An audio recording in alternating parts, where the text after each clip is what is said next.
Hola, muy buenas tardes, bienvenidos a Guada TV Media, bienvenidos a Guadalajara Opina, el programa de esta cadena de televisión donde organizamos debates, mesas redondas sobre temas de actualidad de Guadalajara.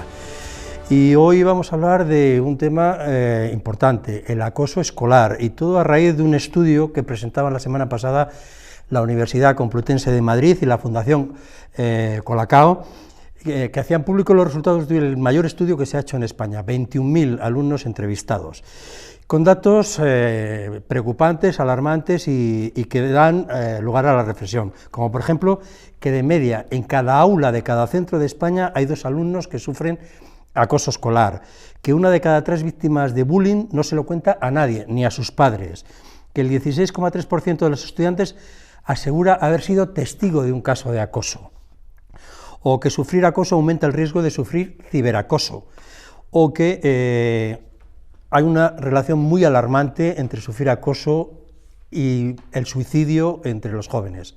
De todos estos temas vamos a hablar de este estudio y de la situación en Guadalajara con 4 invitados que nos acompañan en este primer programa después de la pausa veraniega y de las elecciones que hemos tenido con relación a este Guadalajara Opina. Nos acompaña Edurne Uriarte, psicóloga y coordinadora del Servicio de Psicología Aplicada del Centro Territorial de la UNED aquí en Guadalajara. Señora Uriarte, muy buenas tardes y gracias por estar con nosotros. Buenas tardes. Esteban, Edurne Esteban es mi apellido. Pues empezamos mal. Edurne Esteban, lo corrijo. Luego también tenemos a Ángel Fernández Montes, delegado provincial de Educación en la provincia de Guadalajara del Gobierno regional. Efectivamente. También gracias por estar con nosotros y bienvenido. Buenas tardes, noches. Tenemos a Octavio Olaya, presidente de CONCAPA aquí en Guadalajara. También gracias y bienvenido. Gracias a vosotros. Y a Nicolás Valer, que es presidente del sindicato AMPE, el sindicato mayoritario en el sector, aquí en la provincia de Guadalajara. Señor Valer. Así es. Buenas tardes y gracias por invitarnos a esta... Muchas gracias. Lo comentábamos al principio, se han entrevistado a 21.000 estudiantes en todas las comunidades autónomas y uno de los datos es que el 6,2% de los alumnos se reconoce víctima de acoso escolar, lo reconocen ellos mismos.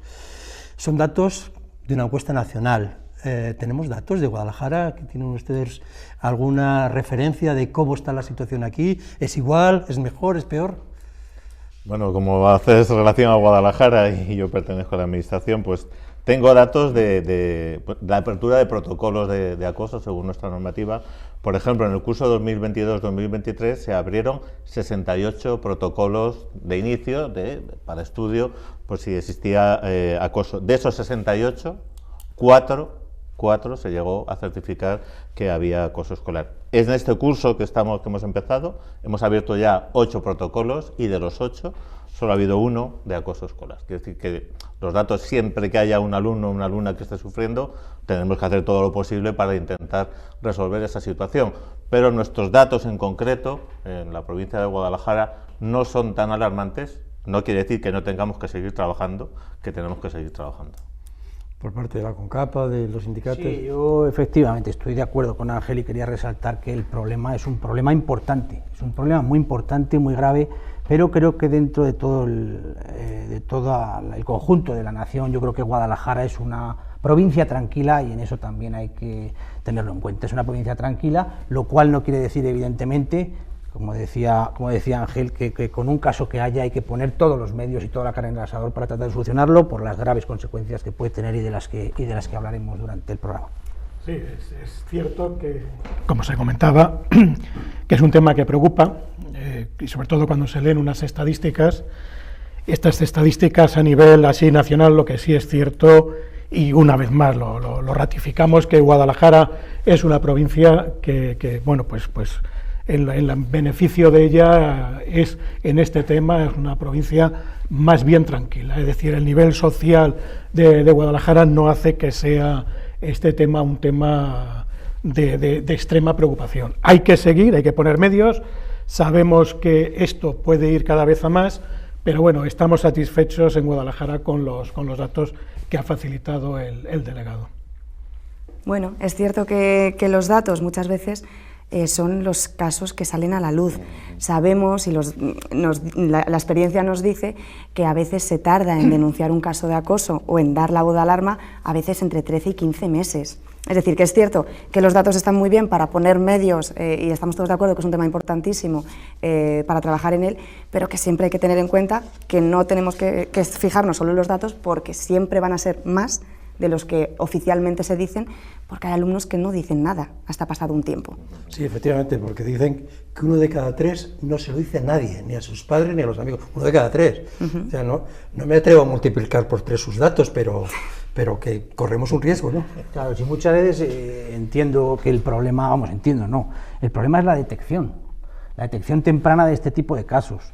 Es lo que evidentemente, una vez que hay una detección, ya podemos pasar a abrir los protocolos que se abren. Nosotros hablamos de los centros educativos, pero bueno, a todos los niveles abrir los protocolos para empezar a trabajar sobre ello, pero el problema es efectivamente detectarlo. Muchas veces, hablábamos antes de empezar, que al final las familias no se enteran, y parece mentira, ¿no?, que llega tu hijo a casa o tu hija y le miras a los ojos, ¿qué tal? Parece mentira cómo puede tener esa coraza para a sus padres, que en teoría deben ser las personas que mejor lo conocen, ¿no?, de ocultárselo. Es lo que decía el colega, es cierto, la detección es lo primero. Lo importante, por ejemplo, que tenemos en los centros educativos, con la norma que tiene esta región, es que la apertura de protocolos se abre en cuanto un padre, un compañero, un alumno, cualquiera que vea una situación que crea que puede existir, lo demanda y se abre ese protocolo para estudiarlo. Que luego no hay nada, pues se cierra. También es cierto que a veces cuando hablamos o cuando oímos el protocolo, y aquí hay una experta, lo que es el acoso escolar tiene unas características muy marcadas, que a veces dices, ¿por qué de 68 protocolos solo hay 4 de acoso? Porque a veces pensamos que es acoso aquello que no lo es, y a lo mejor la persona que realmente está sufriendo el acoso no lo está diciendo. No entiendo. Yo creo que hay que también explicar, porque a ver, y luego el problema es un problema multifactorial. Estamos dando cuenta que nuestros centros educativos, nuestra sociedad infanto-juvenil es un reflejo de nuestra sociedad, una sociedad muy individualista, y por lo tanto eso se refleja con poco número de hermanos en las familias, cosa que hay una serie de cualidades o competencias que al alumno le cuesta adquirir, porque si hay uno en la familia, pues no, el compartir, eso todo tiene una influencia en el entorno. Y luego, pues a mi juicio, estamos entrando en una sociedad, o estamos en una sociedad donde existe un repunte de violencia, bien puede ser verbal, que estamos palpando, y eso al final se traslada a los más jóvenes, ¿no?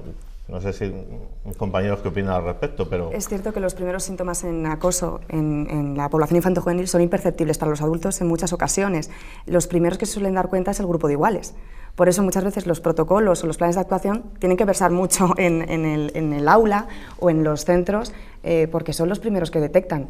Y muchas veces que un adolescente o que un niño dé la voz de alarma, es que entran muchos factores en juego. Lo que decíamos es que es ponerte un poco más en el disparador. Entonces, por eso los tiempos a veces se alargan un poco más de lo que nos gustaría para proceder.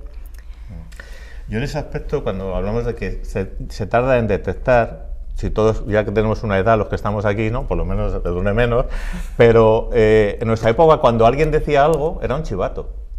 Y eso ha ido cambiando. Sí. Yo me alegro de esa situación, porque como decía Edurne, son los iguales los que tienen que dar la voz de alarma. Por eso los centros, y hay muchos centros en esta provincia donde se llevan a cabo programas de alumnos ayudantes y alumnos mediadores, que realmente son ellos los que nos están diciendo, aquí hay un problema, aquí tal. Entonces eso es muy importante, lo que decíamos antes, los datos de la encuesta, el 68, no me acuerdo si es el 68, qué dato era, el 57,8% se da en los patios, donde no hay el docente, donde no está tan presente, y donde están presentes ellos.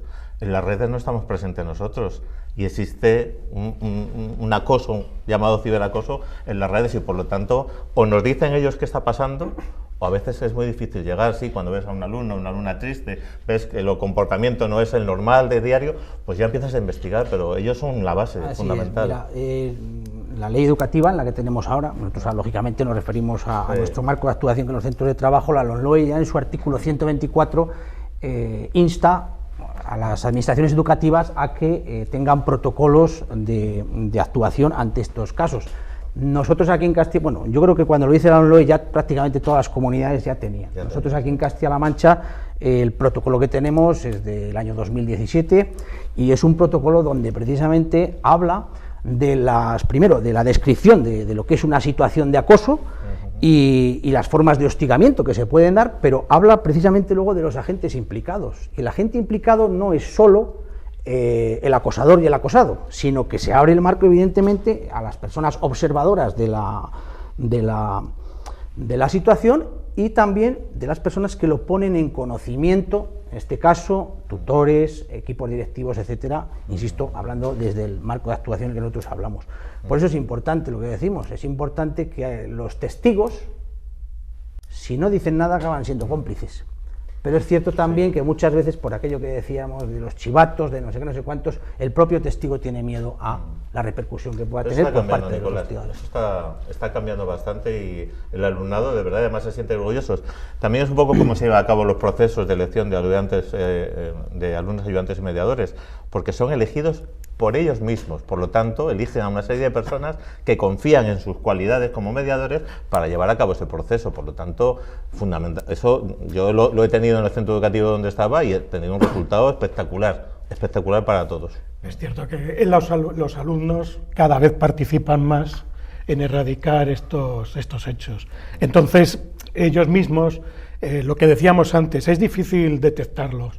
Las familias, decíamos, bueno, tú tienes al niño que llega a casa, lo que pasa es que siempre sabemos que los que son acosados pues tienen un carácter especial, suelen ser personas más o menos, niños más o menos callados, que bueno, que trasladan poco sus sentimientos, sus emociones, muchas veces es difícil, pues porque sobre todo ya en determinados momentos ese silencio pues no lo achacas a que sientan una presión.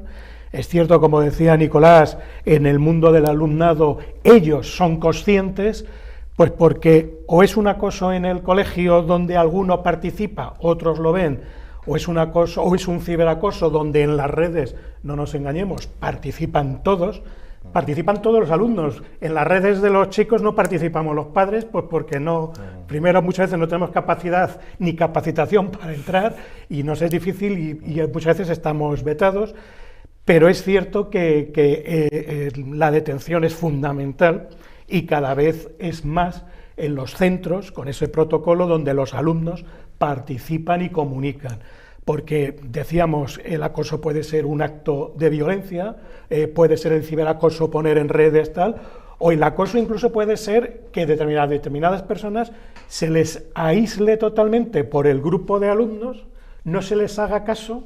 No se le está haciendo violencia física, no se le está haciendo nada, pero sin embargo se le está en el grupo aislando, rechazando, y eso hace que ellos se menosvaloren personalmente y bueno, pues de alguna forma va llevando a esos problemas de luego que bueno, que no es por abrir, pero que estamos en la época de que hay que tener mucha atención al tema de la salud mental. Y esto es fundamental, sobre todo en los preadolescentes y adolescentes ahora mismo. De hecho, es que ahora el 90% del acoso, los datos nos dicen que es psicológico, es decir, el acoso físico, como comúnmente lo conocíamos, va disminuyendo. Ahora tenemos mucho más acoso. El físico entendido ya no solo por agresiones físicas, sino por destrucción de material del alumno. Pero el acoso psicológico ya pasa por burlas reiteradas durante mucho tiempo, lo que decíamos, el aislamiento, la no participación del grupo. Hay muchos más aspectos, aparte del insulto solo, la burla solo, el mote, hay más. Y luego es que eso, se ha iniciado una modalidad nueva, que es el ciberacoso, que es una combinación de las dos anteriores, porque al final utilizamos las redes sociales para difundir imágenes no autorizadas o información confidencial, o para seguir esta burla o este acoso más psicológico a través de las redes. Eso tiene mucho mayor alcance y por ello genera muchísimo mayor malestar. Me vas a permitir que introduzca una novedad, y es que los estudios también dicen que esto no va a menos, que va a más. Entonces, ¿a quién le pedimos responsabilidades? ¿Quién es el responsable de alguna manera? ¿Qué parte tiene cada uno? ¿A quién le pedimos una cosa y a quién otra? Yo creo que Ángel antes ha dicho una cosa con la que estoy completamente de acuerdo. Vivimos en una sociedad cada vez más, vamos a llamarla como queramos, no le voy a poner yo calificativo, pero evidentemente el camino es, cada vez vamos más a la agresividad, más a... lo estamos viendo todos los días en los medios, pues bueno, pues hacia sitios o situaciones de más agresividad, y al final los adolescentes en este caso, los niños, las niñas, me da igual, es lo que están percibiendo. Por lo tanto, pues mala imagen estamos dando como sociedad a los alumnos y a las alumnas para que tengan donde mirarse. Hombre, estamos en una sociedad, como bien ha dicho, que se prima, que es todos los que tenemos una edad, siempre éramos de los del grupo de amigos y siempre íbamos en unión. Y entonces, la pandilla, tenías tu refuerzo porque te sentías protegido por tu pandilla. Es cierto que, como decía, estamos en una sociedad más individualista. Estamos en una sociedad complicada, muy competitiva, en la que luego además nos llegan factores a los adultos y por supuesto a los adolescentes y a los niños de una cierta crispación. Luego además quiero también introducir que los juegos informáticos, estos juegos online, de juegos de rol, muchas veces los chicos juegan, si es un deporte, bueno, pues es un deporte, iba a decir, bueno, pues la competición FIFA, que juegan, vale, no pasa nada, pero hay otros juegos que son de extrema violencia, que los padres muchas veces, yo ahí podemos reconocer que no somos cautelosos a la hora de ver en qué juegos se está metiendo, son juegos de lucha, juegos de rol, que lo que hacen es que los niños muchas veces trasladan el juego, el lenguaje, su actitud a la sociedad, al patio, y entonces son expresiones violentas. Entonces hay que atajar eso. ¿Y quién somos los responsables? Pues los responsables es un poco todos, porque todos deberíamos hacer una sociedad más fácil, más amable, más compartida para todos los jóvenes, incluso para nosotros los adultos. Los niños que vean que la relación entre los adultos es buena, pues ellos siempre verán. Por eso digo que la responsabilidad es un poco compartida. ¿Quién tenemos que poner los medios? Pues también compartida. Los medios por institución lo tienen que poner las administraciones, el medio en la observancia lo tienen que poner los profesores porque son los que pasan muchas horas con los niños, y los padres en una educación un poco más comprometida y un poco más social en casa, porque tenemos que ser conscientes de que también nosotros tenemos que jugar nuestro papel. Yo por la parte, si queréis, desgranamos un poquito las diferentes parcelas, ¿no? Yo soy el responsable de educación y con la trayectoria que ya tengo unos años, sí que valoro cómo ha habido un cambio legislativo y de actitud del profesorado frente a estas situaciones.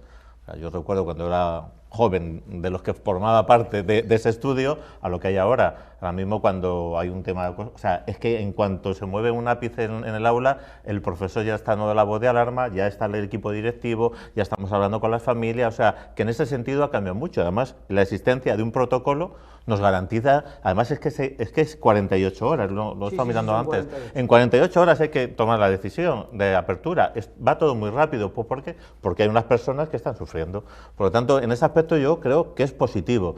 De hecho, tenemos representantes en el Consejo de Igualdad, tenemos apoyo extraordinario en aquellos centros donde hay problemas pues más de convivencia, con apoyo de profesorado extraordinario para esas tareas.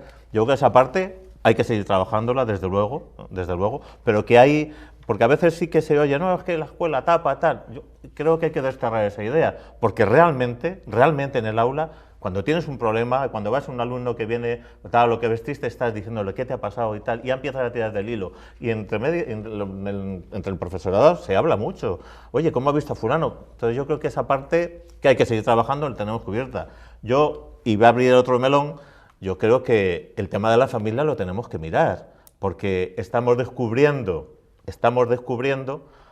que las familias, por ese afán de hiperprotección del menor, por ejemplo, del acosador o de la acosadora, se ponen del lado y no ven el problema. Y entonces eso hay que plantearlo, porque al fin y al cabo estamos en formación. En formación, al final los menores, el que acosa es una víctima posiblemente, y el acosado también es víctima. Es decir, en ese aspecto tenemos que intentar, y ahí yo pediría más apoyo a las familias, porque creo que es una pieza fundamental.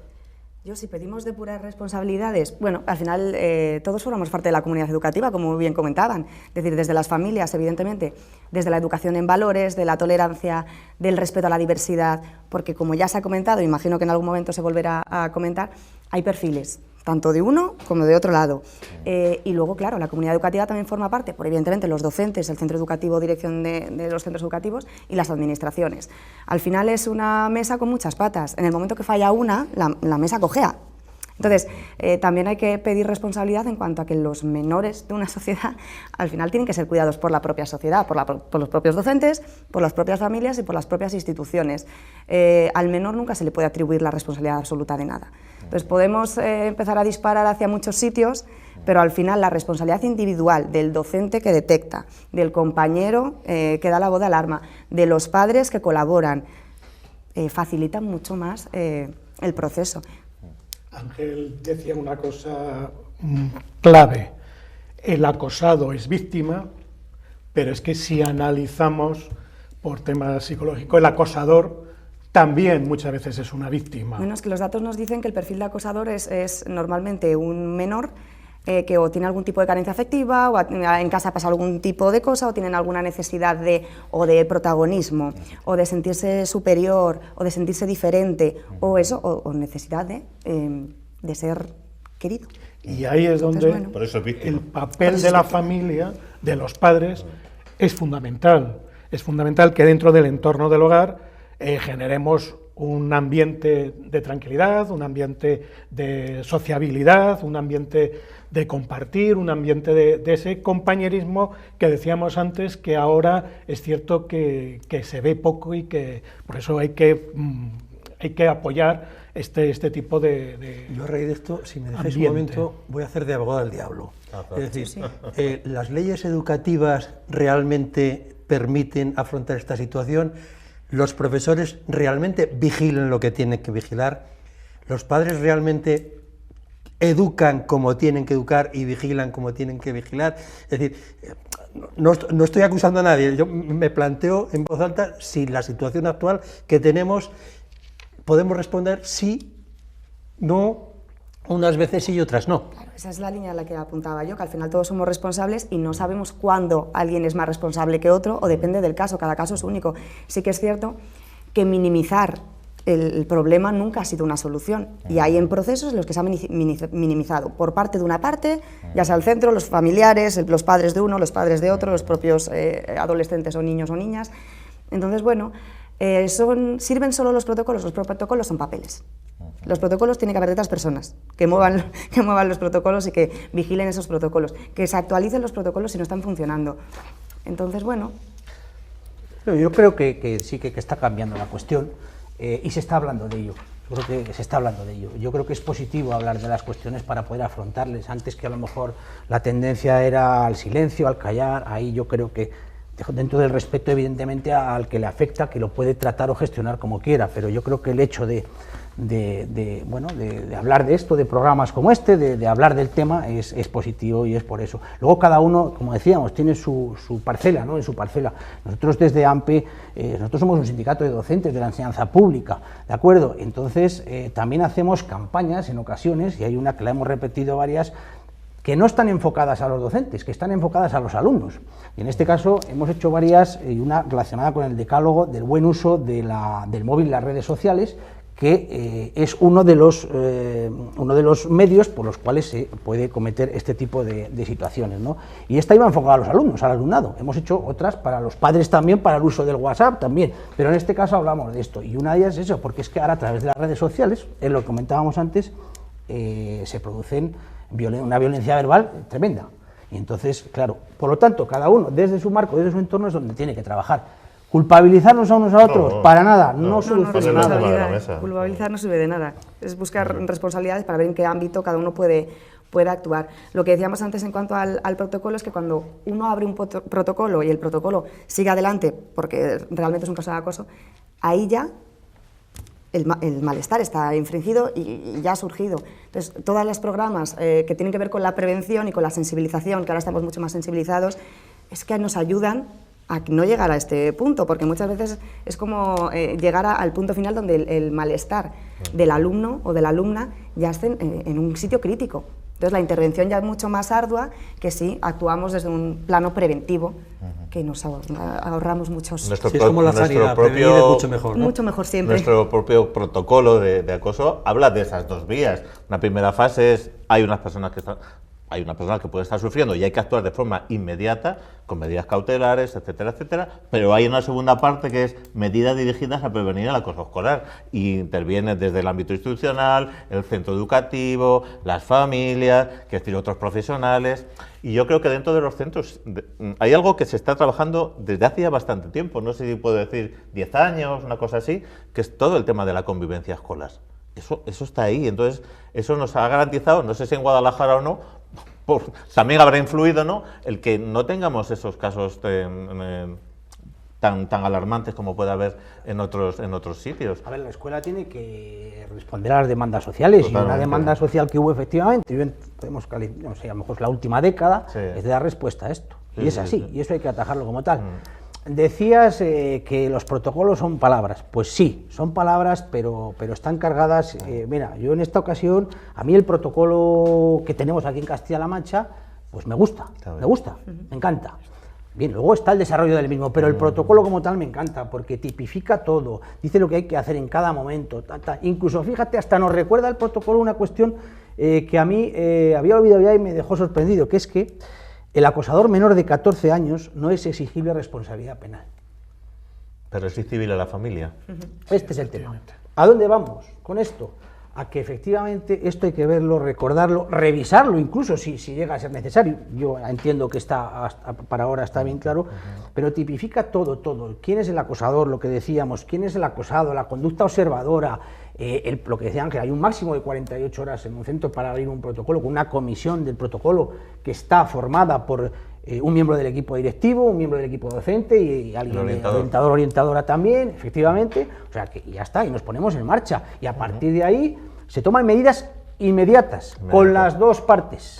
Medidas inmediatas con las dos partes. Por otro lado, evidentemente, si vemos que la situación es más compleja, entra al servicio de inspección y a partir de ahí se puede derivar a la Fiscalía de Menores. Quiero decir que el protocolo pues son palabras, pero creo que como base fundamental para el desarrollo del tratamiento está... Yo he querido entender, Edurne, que si no se aplica son palabras y si se aplica... Pues los protocolos son necesarios, pero que detrás de los protocolos tiene que haber personas que realicen el protocolo, que den señal de alarma y que muchas veces los casos que nos llegan reales a las cifras formales no son la realidad, porque no llegan todos los que son, ni son todos los que llegan, totalmente de acuerdo. Ni son todos los que se quedan por el camino, ¿no? Por eso es muy importante incorporar al alumnado en el proceso, de verdad. A mí me ha dado resultado, o sea, cuando una cosa la pones en práctica y te da resultado, pues ya lo tienes ahí. A mí me venía, oye Ángel, hay un alumno o una alumna que tiene este problema, que fulanito tal, y entonces ya veías cómo actuaba de la mejor manera, pero si no, no me hubiera enterado nunca. No me hubiera enterado nunca, por lo tanto es muy importante. Y el tema de las medidas de prevención, para mí podemos actuar, pero desde luego no nos quedemos solo en actuar, porque sin medidas preventivas no solucionamos el problema. Estará ahí y lo mitigaremos un poco, pero no lo resolveremos. A mí me gustaría incorporar también solo una cosa después de la publicidad. Estaba intentando cortar, pero ya que vas a introducir, lo dejamos para después de la publicidad. Enseguida volvemos.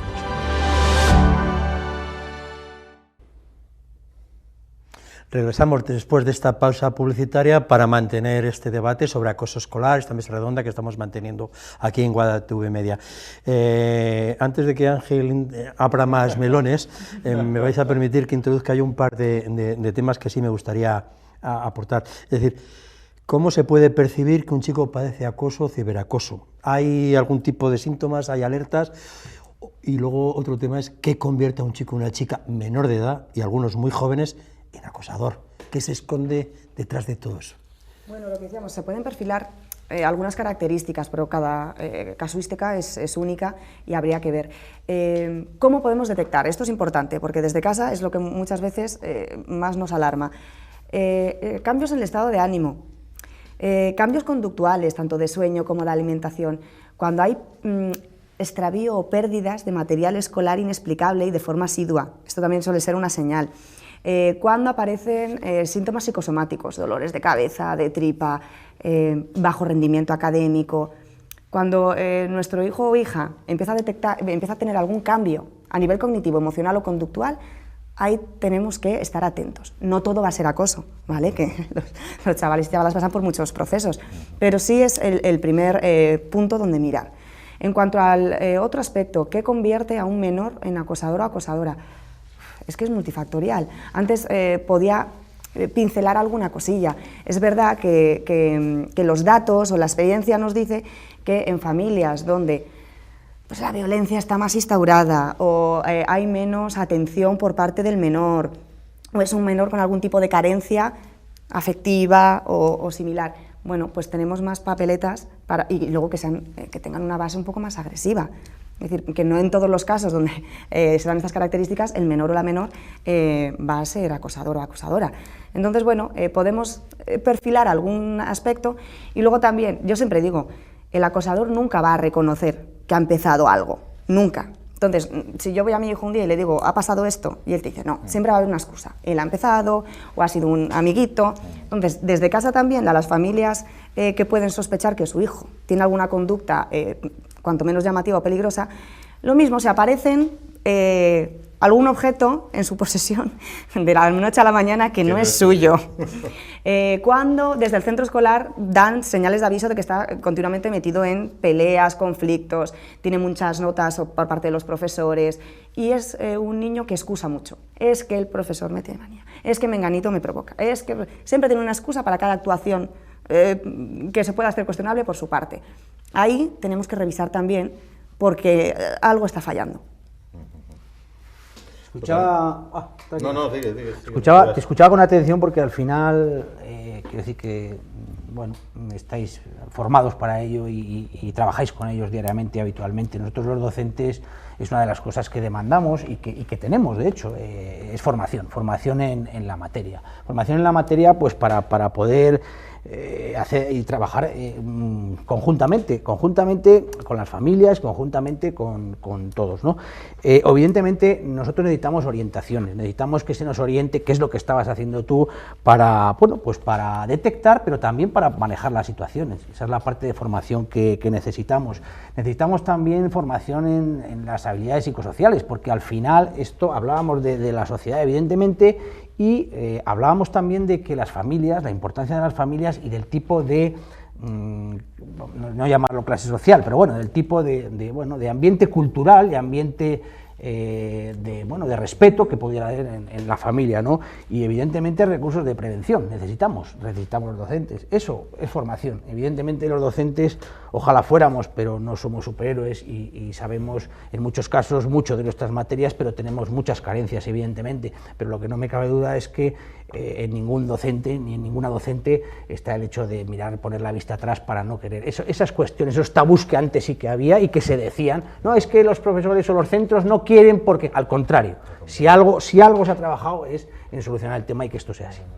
Hombre, yo puntualizando también en el plano de las familias, en el plano del acosador, como comentas, el excesivo proteccionismo de los padres tampoco es bueno. Y entonces los padres tenemos que ser conscientes de que, como dice Edurne, si el niño es que excusa, los padres no podemos también ser excusadores de los niños. Es que el niño tal, entonces yo muchas veces cuando estamos con familias y con padres decirle, oye mira, los padres tenemos que ser conscientes de que a veces tenemos que ver cuál es el límite de la situación de nuestro propio hijo. Y tenemos que ser conscientes de que no podemos estar excusándole o ponernos en su defensa en contra del centro. Y por eso pido yo muchas veces que la colaboración entre profesores y padres tiene que ser plena. Es decir, tanto como acosado como acosador, tenemos que estar en una sintonía y tenemos que los padres que ponernos en manos primero de los profesores, que ellos lo canalizarán a través de los departamentos de orientación y bueno, pues para poner la primera solución. En 48 horas podemos poner en marcha el protocolo y ya ahí está la administración la que toma partidos cuando la situación es mucho más comprometida.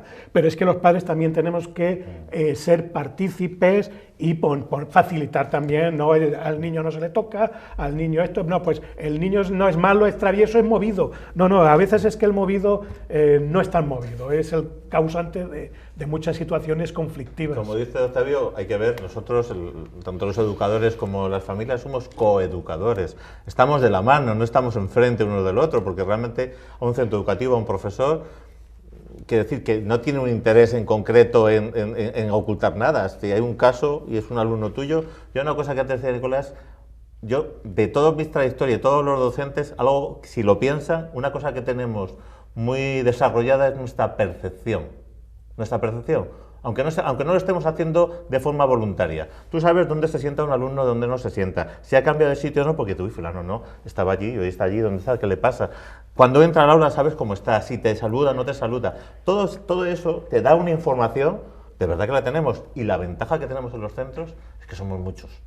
Entonces, bueno, los feelings entre las personas se dan igual entre el alumnado y el profesorado. Pero a lo mejor no me he dado cuenta yo, se ha dado cuenta el profesor de al lado. Oye, ¿te has dado cuenta de esto? Pues voy a observar. Yo creo que en esa parte, que es donde más podemos trabajar, en detectarlo y luego en tarea preventiva, fundamentalmente en hacer, trabajar la tutoría y nuestro comportamiento, porque al final y al cabo yo siempre digo, nosotros somos modelos durante 6 horas, pero somos modelos de nuestra actuación para nuestro alumnado. Si a mí me ven actuar de una forma irresponsable dentro del aula o con mis compañeros, o que soy injusto en un momento determinado, ellos lo van a valorar eso. Y somos referentes. Y esto lo saco porque me he quedado antes del melón anterior. Es decir, ¿qué referentes tienen nuestros jóvenes para ellos? ¿Qué referentes hay? En televisión, en radio, a través de las plataformas, no sé, a través de los tiktokers, de los youtubers. ¿Qué referentes hay? Porque eso tiene... la música también, las letras de la música. La música está haciendo un daño ya no digo a la adolescencia, sino incluso me voy más abajo, porque no hay más que escuchar. Sobre todo las letras. Las letras y la vamos a ver cómo lo digo, lo pronto que se tiene acceso a escuchar esas letras. ¿Vale? Lo pronto que se tiene acceso a escuchar esas letras, porque no sé, yo creo que antes la cuestión era, hace unos años la cuestión era completamente diferente, pero es que hoy por hoy escuchas, yo lo veo en mi casa, en mi casa no se oye, no se escucha rap y no sé esto, pero mi niño viene cantando cosas a casa que no debería cantar. No lo puedes evitar. Claro. Es cierto que ya hay raperos y hay gente que ya está cambiando las letras, porque a lo mejor son letras adaptadas a otro lenguaje y ya está habiendo un cambio, que yo creo que es importante. Eso es abordar el problema, ¿no? Utilizar otras letras y en este caso, pues a mí no me gusta, por ejemplo, que la mujer se cosifique, porque en muchas de esas letras la mujer se cosifica y estamos trabajando todo lo contrario. Entonces esas cosas sí que hay que desterrarlas. Bueno, yo creo que hemos avanzado en muchas cosas y en otras, yo siempre digo, nos vamos adaptando según van parando las cosas. Muchas veces vamos tarde, pero porque no podemos ir a otro ritmo. Pero bueno, tampoco vamos a quitar el mérito a que hemos avanzado en muchos aspectos sociales que antes eran un tabú y ahora no lo son. Luego la forma, el acceso, la edad de acceso a determinadas cosas, bueno, esto ya, claro, esto es mucho más discutible y negociable, desde luego. Yo, a título de anécdota, una madre de una niña, una chica adolescente, no conocía uno de los que vino a un concierto de las ferias de Guadalajara y cuando oyó la música, que lo buscó en YouTube, dice, si llego a saber esto, mi hija no va a ese concierto. Por la letra, ¿eh? Ojalá que un día de ejemplo esa madre, pero que se enteren antes, o que nos enteremos antes. El problema es que padres, yo no conozco a la mitad de los cantantes que escuchen mis hijos. Por eso la importancia de la sociedad en su conjunto, ¿no? Cada uno en su ámbito, ¿no? O en televisión, podemos ver cuáles son los referentes de los programas de televisión que ven los jóvenes, qué está ocurriendo allí, qué modelos tenemos. A lo mejor tenemos que reflexionar sobre eso. Y volvemos a lo mismo, educamos en valores se educa en todos los aspectos, desde casa, desde la cultura, desde muchos aspectos, porque un menor consuma un día, 2, o escuche determinada música, si en casa, o en el centro, o en su comunidad, hay un entorno estable, con unos valores positivos y demás, no vamos a traumatizar a nadie. Dentro de que tenemos que ver a qué edades consumen determinadas cosas, que yo también estoy completamente de acuerdo, porque a veces no están preparados para determinadas cosas. El papel de padre, bueno, padres hay muchos aquí, padres no hay más que uno, pero bueno, en ese papel de padre tenemos que ser conscientes de que también en casa tenemos que mirar ese juego de informático en el que el niño juega, ese juego de rol, que no solamente es echar un partido, hay muchos juegos, no voy a poner nombres, de peleas, violencias, ese juego que se usaba de robar un coche, disparar por una ciudad y tal. Y bueno, son juegos que se han jugado. Entonces muchas veces, bueno, lo coge un chaval, un hombre ya de 20 años, 25 años, sabe diferenciar, pero es que muchos niños de 8 o 10 años ese juego al que juegan muchas veces luego lo trasladan al colegio, al patio. Me estoy acordando cuando salió, no es por hacer, pero cuando salió la célebre serie del juego del calamar, que es la coreana, en muchos patios, y esto sí soy consciente, se jugaba al juego del calamar. Los niños no eran conscientes, pero eran pruebas que si no las superaban, pues llegaban y le empujaban.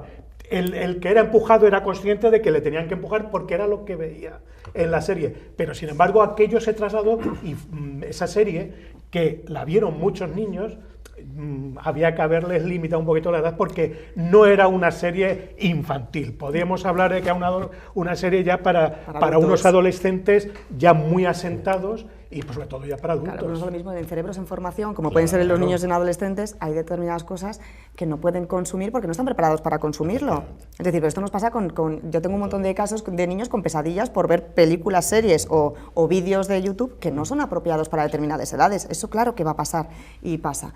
Pero bueno, se puede vigilar, se puede atender, pero volvemos al mismo. ¿Se puede aprender violencia por medios de comunicación? Claro que sí, pero si la base y lo que nos rodea es firme, es estable, se educa, se previene en valores, se educa en valores, la consistencia puede ser buena. Y la objetividad de la conducta. Y voy a lo siguiente, tú decías, nosotros somos docentes, pero también soy padre, entonces no tengo las cosas tan claras cuando veo una actitud por parte de un alumno, yo además que soy de edades infantiles, con la que pueda tener mi hijo. La objetividad no es la misma, la detección de la cuestión no es la misma. Hablaba, es que muchas veces los padres tiendes a excusar lo que hace tu hijo o a verlo de otra manera que si fuera un alumno, y eso es así, eso es un hecho que tenemos en la realidad, por tanto es complicado de manejar, no es nada sencillo, como padres no es nada sencillo poder manejarlo, como docentes menos, pero la objetividad con la que lo ves es diferente. Hombre, yo ahí rompo una lanza en favor del profesorado.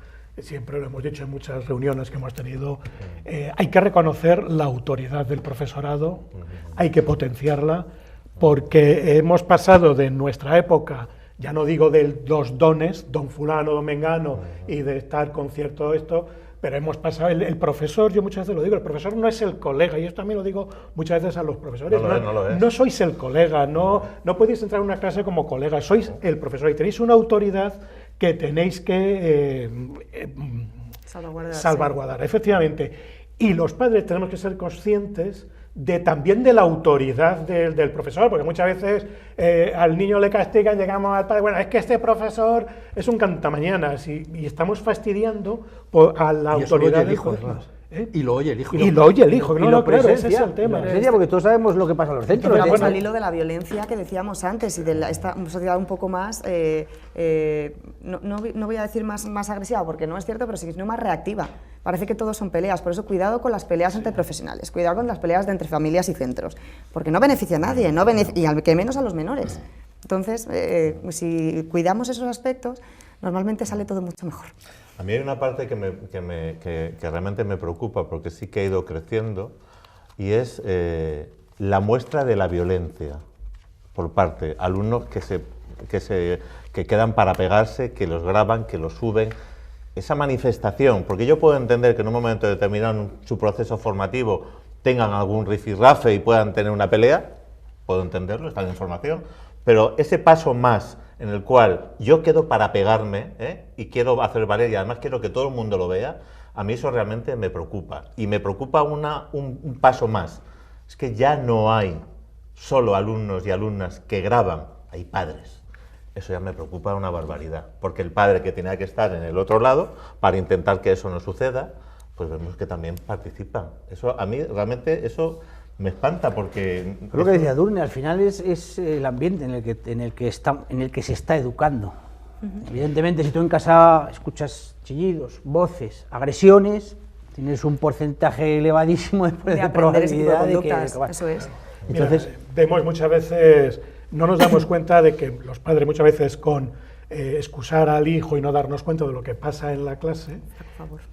Pero sin embargo, y no nos damos cuenta y ves una situación normal, y luego nos llevamos la mano en la cabeza cuando vemos las célebres imágenes de los partidos de fútbol, de que un padre insulta a un jugador que es otro niño de la misma edad, y que hay determinadas peleas en esos de los campos de fútbol que lo vemos, nos llevamos a la mano la cabeza. Es decir, no, mira, en la clase es el mismo peligro, porque el que tú excuses a tu hijo muchas veces hace que tú seas un poco ese padre hooligan de querer poner ante todo a tu hijo de esto, y pero sin es embargo... un poco lo que decía Nicolás, que a veces la objetividad como padre no es la misma que la objetividad como espectador, ni muchísimo menos. Y el referente para el chico o la chica es que si mi padre lo hace o mi madre lo hace, pues hombre, pues yo también lo puedo hacer, porque es mi referente, que lo veo con normalidad. Si hay situaciones que se dan en los centros, y lo sabemos todos, de tutorías con padres y madres, y llega agresivamente, ¿qué ha pasado? Aquí en Guadalajara, afortunadamente, pero tenemos casos... En Toledo, efectivamente. Sí. Tenemos casos donde efectivamente, incluso estando presente el niño, llega un padre, una madre, como un basilisco, a pedir explicaciones, por llamarlo de alguna manera, ¿qué le estamos transmitiendo? Independientemente que lleve más o más razón, porque las formas son muy importantes. Entonces, ¿qué le estás transmitiendo a esos niños y a esas niñas? Bueno, niños o adolescentes, claro. Adolescentes. Bueno, el estudio habla de que se ha estudiado entre cuarto de primaria, estamos hablando de niños de 9 años, y cuarto de la ESO, ya con 16 años. Es decir, que hay en todas las edades y en todo el ámbito. Y menores de niños pequeños ya de 6, 7, 8 años también se producen. Bueno, es que ahí entra una etapa evolutiva complicada, porque a los 6-7 años es cuando empiezan en primaria y los cambios son grandes. Entonces cambia toda la metodología educativa y esto a veces hay problema de adaptación. ¿Que pueda haber un niño que pueda acosar a otro a partir de los 6-7 años? Puede haberlo, es raro. ¿Por qué? Porque todavía no son muy conscientes. El acoso es cuando tú infringes malestar sabiendo lo que estás haciendo. Entonces a veces con 6-7 años, bueno, tendríamos que ver de dónde vienen esas conductas violentas más como un acto de acoso que como todo acto procedente de otro lado. Y luego también me parece importante diferenciar que no es lo mismo los casos en primaria que los casos en secundaria. Es que no tienen las mismas características, porque igual que los protocolos funcionan muy bien con primaria y todos los programas de alumnos ayudantes, de mentoring, funcionan muy bien en primaria, en secundaria es más complicado. Porque los adolescentes están en un momento tanto hormonal como neurológico más difícil y donde a lo mejor pedir ayuda, ser centro de atención, exponerme es mucho más complejo. Entonces los programas son más complejos. No hemos hablado de una palabra todavía, pero creo que hay que mencionarla, que es creo que es la situación más crítica, la situación final del palabra del suicidio. Nosotros le hemos demandado a la administración, ya me imagino. Le hemos demandado a la administración, evidentemente, formación en ese aspecto y trabajar en ese aspecto. Post pandemia, ya lo hacíamos antes, pero la pandemia ya sabemos una de las cosas negativas que ha dejado, y es que efectivamente pues esto está encima de la mesa, y es un tema que creo que hay que hablar también, porque al final es la consecuencia más fatal, porque hemos hablado que el 90% de las situaciones de suicidio, de acoso, generan problemas psicológicos. Pero claro, el desenlace final que hay de otro tema tabú también, que ya parece que afortunadamente se está empezando a hablar de él, pero otro tema tabú es el suicidio, que es el conducto final, y al final eso el estudio dice, en relación a eso, lo tenía previsto, pero vamos, lo adelanto porque ya que lo sacas, la relación entre el acoso y el suicidio es tan alarmante que en el caso del acoso escolar el 20,4% de las víctimas y el 16,8% de los acosadores declaran haber intentado quitarse la vida al menos una vez. Son cifras altísimas. Son preocupantes. En general, los datos de suicidio a nivel mundial y en España son preocupantes. Lo único que, claro, evidentemente en edades tempranas o en menores nos llaman muchísimo más la atención. Evidentemente, un niño, su mundo es casa y centro escolar. Si una de las dos cosas está cojeando, o a veces las dos, es que el nivel de malestar que puede sufrir un menor es muy grande, y una ideación suicida o una intención suicida es cuando una persona no ve una alternativa a esa situación. Un niño que tiene, o un adolescente que tiene pocas herramientas por el desarrollo evolutivo en el que se encuentra, en cuanto tienen que sufrir ese grado de malestar, pues es muy probable que salgan esas, ideas o intenciones, que luego de la ideación a la intención hay un largo camino, y no es lo mismo una cosa que la otra. Pero claro, es que si lo contemplamos así, no hablar de suicidio no es una opción. No, hay que hablar. Gracias a Dios, son pocos los casos que llegan, pero ese proceso que hay, desde que hace el intento, ese sufrimiento tan grande, yo creo que nos tiene que llamar la atención a las familias y a los docentes y a la sociedad en general, que tenemos que dar herramientas a esas personas para que no solo vean como un callejón sin salida. Porque hay una cosa que yo siempre he dicho, y se lo he dicho a los padres y a nosotros como adultos: cuando viene un menor con un problema, para él o para ella, ese problema es un mundo, es lo mayor, y tú no puedes decirle, eso es una tontería, eso no puedes decírselo, porque para ellos es así. Añadimos a la adolescencia ese cambio hormonal, hoy estoy aquí feliz, mañana estoy hundido, hoy estoy aquí, mañana estoy aquí. Eso también hay que tener en cuenta cómo evolucionan. Por lo tanto, hay que escucharles mucho y prestarles atención y estar de su mano. Los tenemos, es cierto. Yo voy más un poco al ámbito sanitario, porque como sabéis, dentro de los... ¿Qué hacen los orientadores o los psicólogos en los centros educativos? Los orientadores y los psicólogos y pedagogos en los centros educativos no son clínicos. Nosotros podemos dar la voz de alarma, podemos establecer tal, pero realmente no somos clínicos, no hay personal clínico. En ese caso, tenemos que atender a la sanidad, en este caso, para que resuelva un poco este problema. Nos atrevemos, es que nos queda muy poco tiempo, ¿nos atrevemos a dar soluciones? Alternativas para evitar el caos. Educación y educación. No, al final está todo, o sea, la educación impartida en la familia, la educación impartida en los centros educativos, la educación impartida en la calle, como lo que queremos a los adolescentes como sociedad darles es lo que es la educación, formación, evidentemente, los docentes, los padres, todos, escuelas de docentes, escuelas de padres, necesita formación sobre pero sobre todo es eso, es formación y... Para mí hay una palabra clave en todo esto y en lo que es la formación y la educación, y es respeto. Esa es la palabra, pon el adjetivo que quieras. Respeto a los demás, respeto al medio ambiente, el respeto, porque si tú... Incluso a ti mismo. A ti mismo, porque a veces cuando ocasionas de temas, situaciones, no te estás respetando. Por lo tanto, el trabajar desde abajo.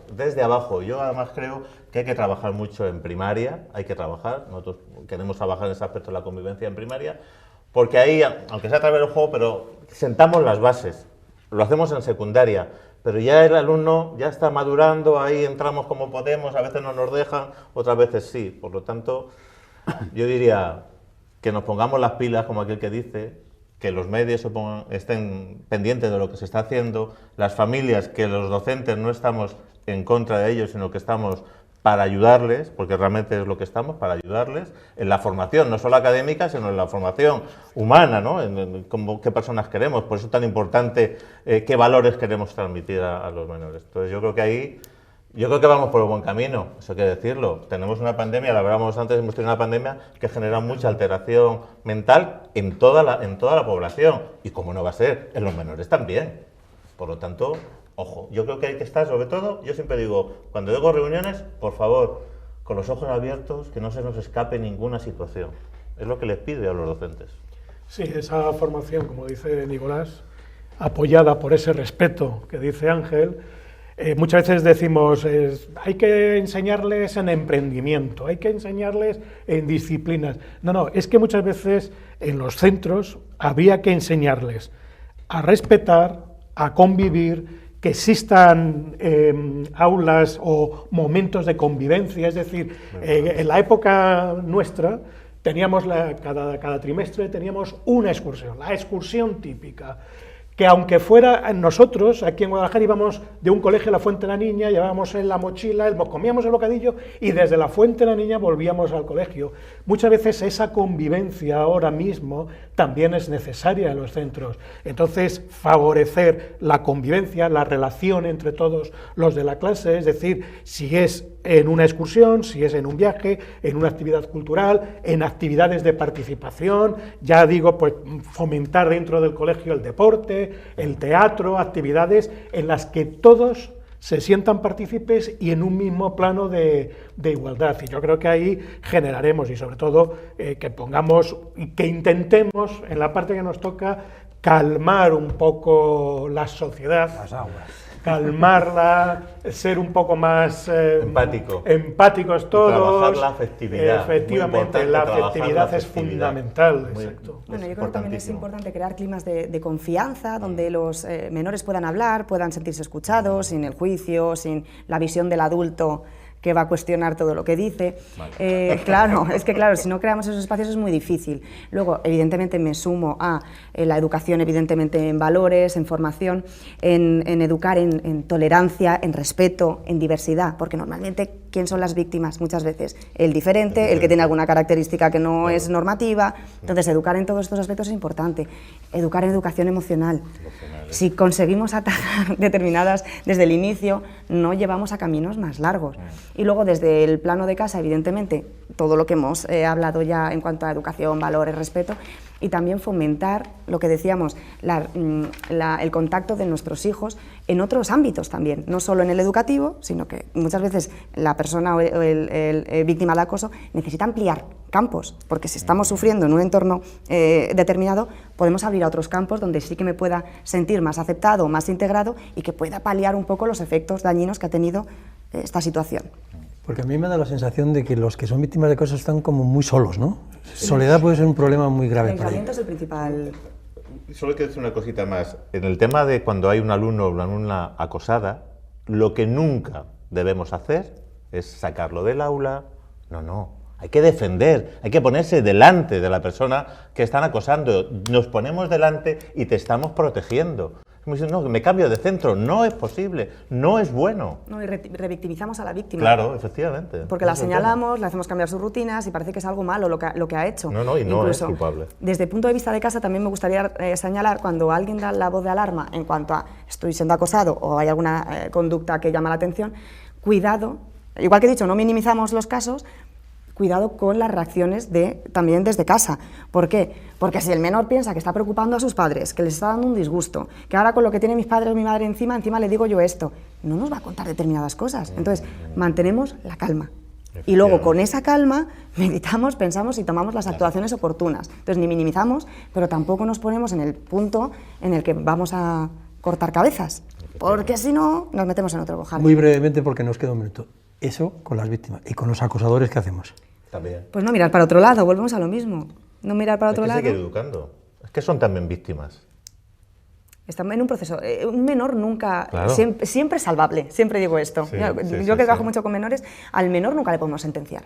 Hay que darles oportunidades, a unos y a otros, pero siendo firmes y teniendo protocolos de actuación e involucrando a todos los agentes educativos, evidentemente. Muchas veces el acosador, como hemos dicho, es una víctima que también se encuentra solo, se encuentra aislado, y lo que quiere es reivindicar su papel, y en esta de número uno, de machito, de tal. Y entonces, ¿qué ocurre? Pues que si le damos también ese cariño, le damos esa afectividad que necesita, ese valor y alternativas, efectivamente, pues él también dejará de dar estas muestras de señales peligrosas con respecto a otros. Entonces, al final también es una situación de doble fracaso, ¿no? Sí, efectivamente. Yo lo dejaría para in extremis. Un sí o un no, porque sí que nos hemos pasado de tiempo. Hemos hablado de los móviles, de las redes sociales. El móvil a partir de los 14, los 15, no antes, sino... Mi opinión es cuanto más lo podamos retrasar, está fenomenal. Es cierto que no podemos huir de la actualidad y de la inmediatez que hay ahora mismo. Pero es que no estamos preparados para determinadas cosas. Y siempre, dar un móvil va con instrucciones. Yo siempre digo, no podemos... ¿Tú regalarías a alguien un coche sin enseñarle a conducir? Pues con el móvil es un poco lo mismo. Tú no puedes dar un móvil sin tener un protocolo de actuación con el móvil. Es decir, ¿qué se puede, qué no se puede, para qué se usa? Y control. Cuando damos un móvil hay que controlar al principio. A lo mejor muchas veces decimos, no, es que el niño se va de excursión. Bueno, pues, ¿por qué no volvemos a esa terminal antigua que no tiene ni internet, ni esto, ni datos, que lo único que tiene es para llamar? Y por lo menos ya se siente protegido. Cuando un alumno tiene algún problema y dice, ¿puedo llamarme por teléfono? Digo, pues si llevas un móvil. No, del fijo, voy a llamar a mi casa. Qué difícil es la toma de decisiones como docentes, como padres, como profesionales. Bueno, todos hemos nacido sin internet, sin móviles, ¿eh? Sí. Y aquí estamos. Y sobrevivimos a eso. Sí, bueno, pero hay que tener la visión también actual, es decir... Quedábamos de un día para otro. Que el aislamiento del móvil también es un aislamiento social, porque ahora se comunica mucho por ahí, entonces tampoco podemos aislar... hasta el extremo de que estén en la misma mesa sentados y se comuniquen por WhatsApp, en lugar de hablar... No tiene ningún sentido. Pero lo están haciendo. Ya no, y las habilidades comunicativas están decayendo. Y los adultos también, ¿eh? Sí, totalmente. Tenemos que dar ejemplo desde casa también. Bueno, pues tendremos que dar ejemplo también. Ahora sí que ya tenemos que poner el punto final, porque hemos llegado al final. Muchas gracias a las cuatro. Edurne, Esteban, esta vez lo digo bien, muchas gracias por haber estado con nosotros y haber compartido tu sabiduría. Un placer. Un placer. Ángel, también muchas gracias. Octavio también, Nicolás, muchísimas gracias a los cuatro por haber compartido este rato con nosotros y con los espectadores de Guada TV Media. Nos vemos próximamente, efectivamente. Y a todos ustedes también les agradecemos que nos hayan acompañado y esperamos haber sido útiles y haber aportado algunos datos que puedan utilizar para evitar ciertas cosas que entre todos, y esa es la conclusión final, entre todos tenemos que evitar. Muchas gracias y buenas tardes.